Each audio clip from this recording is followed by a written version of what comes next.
Musicians, I am tired of you. That one I have to repeat on camera. You have taken a lot of time. I have not even had time to meet the NRM people. Can you imagine? Because when it's the morning, I'm meeting Butcherman. In the afternoon, I'm meeting Ragadi. In the evening, I'm meeting Manya Odongra Romeo.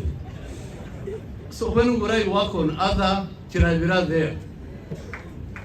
Wasting my time. I have told you I have finished with you because I have tried to do as much as possible. So if you want to take the quarrel up to the, I know you're going to abuse me on what? On Twitter, on TikTok. I'm going to be the topic of TikTok today. But at least you first project what you have seen inside there. Because you're wasting my time. You lack organization, you lack cohesion, you lack training. So, fortunately, I have seen your boss, Ragadi. I don't know how he came. He's there. Ragadi, please come. This time we are not leaving these people in Gulu. Just because I have no breathing space, and for them their issues are endless. And they wanted power. They wanted to capture power at UNCC, we allowed them. They captured power at UPRS, we allowed them. They captured power at NCF, we allowed them. So what are these people doing in Gulu?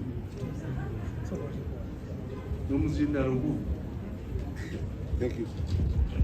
You help me to end this journey because it's not productive at all. Thank you, General. Some of the. Thank you very much. Some of the musicians that are here, this is work. No, work. The work people don't beg from me, by the way. Kampala people. No, they have never come to my gate. Mainly the Kampala people. No. Mainly the Kampala people are the ones that come. Yes. But it is just this organization that they've created. We have made everything formal. They were informal before. They have associations, they have federations, and the ones who come, they come in piecemeals. So as General said it today, we want to make it very clear because we have leadership. Right from UNCC, NCF, and now work. We're going to make sure, no one is going to disturb this. Where is work? You know, there is a so the Homeras, there is a new catchword which has which I have developed, which says Rubanga Gulu, Chete Kampala. So our job is to use me.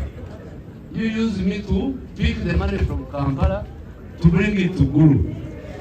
Every time I try to bring the money, they are cutting the legs and the arms and whatever. So, Rubanga Gulu, Tete Kampala. So how do we collect all that money from Kampala to Gulu? No, walk, you start walking, I'll find you on the way. Now, with those few remarks, allow me to thank everybody who has come, and I wish you Merry Christmas and a very, very Happy New Year. Thank you very much. Thank you. Amanya bamthalela kalanzika chapizo kola the next media ndudai mu media ndudai ku stage mashallah era nga bagament old is gold mashallah kale no nze kola bano ndi mukwano gwa kate ennyo kakati omuntu ali eyo nga wallahi yamugwena show ogaba oba nabayo ngokyabuzabuza olimba otekwa kuba wano kubanga buli ati kate chikwatagane golden okitegeera old is gold atenga wa golden band kugane chibanga cheruka chokka atenga no mwami buli atudde ateredde kwegamba bakitegese bulungi mwami abitex ate bwakikwatamu kiba kijja kuba masavu nolwensonga eyo mwe namba ita nga 10th nga 10 January temugezako okubula wano.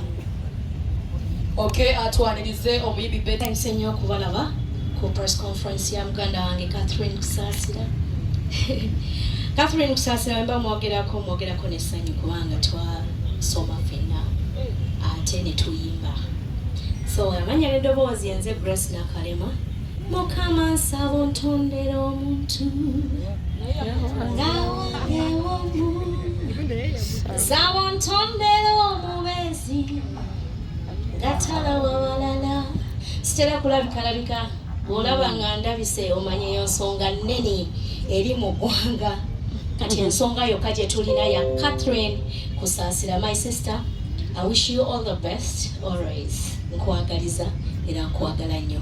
Abantu mwenna tubasaba mujje mutuwagire ku sheno ate y'amaanyi, mujje mulabe amaloboozi.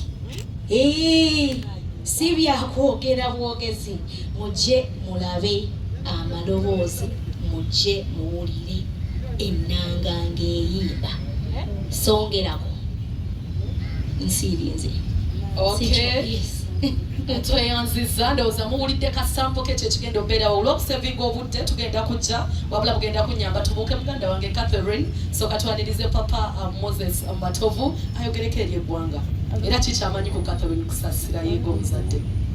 Neyanze MC nina essanyu lingi okuba nti Catherine Kusasira asazeewo okukola ekintu nga kino neera nga byonna biri mu music industry. Music eno industry tulina ogiteeka ku level ogamba nga twongerayo mu bugezi. Eggulu lyerina asalako naye ng'abantu balina ebigendererwa byabwe era nga tuyita mu music. Njozaayo za Cathe kubanga ebbanga ly'omaze mu music si ttono era nga tukusaamu ekitiibwa ku sayidi y'abakyala abayimbi. Tulina okuba nti abakyala abayimbi bappireko mu bugalo, mwongere ku bugalo temumala. Abakyala tubeebaza naddala nze twebaza abakyala edda abakyala bambi nga tukuba ebidongo bino omukyala nga talabika naye kakati ate be batusinga balabika bulungi. Yimirirako tulabe katolaba oyo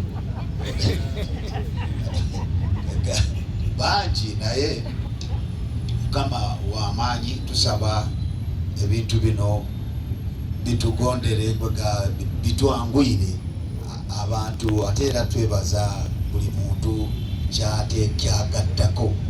Tuliyita tafaayi buli omu alina kyagattako. Bafandisi bagattako, abamawulire bagattako, n'abo mitima emibi nabo bagattako. Kati tulina okutambula nga tuli banywevu. Cathe nkwagaliza okuba nti show okugendere bulungi, ogiyitemu bulungi, osanyuse abafanisi baffe era omulamwa gw'oliko mutuufu ddala. N'olwekyo sijja kwogera nnyo bingi, kusabira busabizi buwanguzi. Nsabise nnyo okumpa nange akaaganya okujja ku mukolo guno. Nsabise nnyo, weebale nnyo, weebale ddala.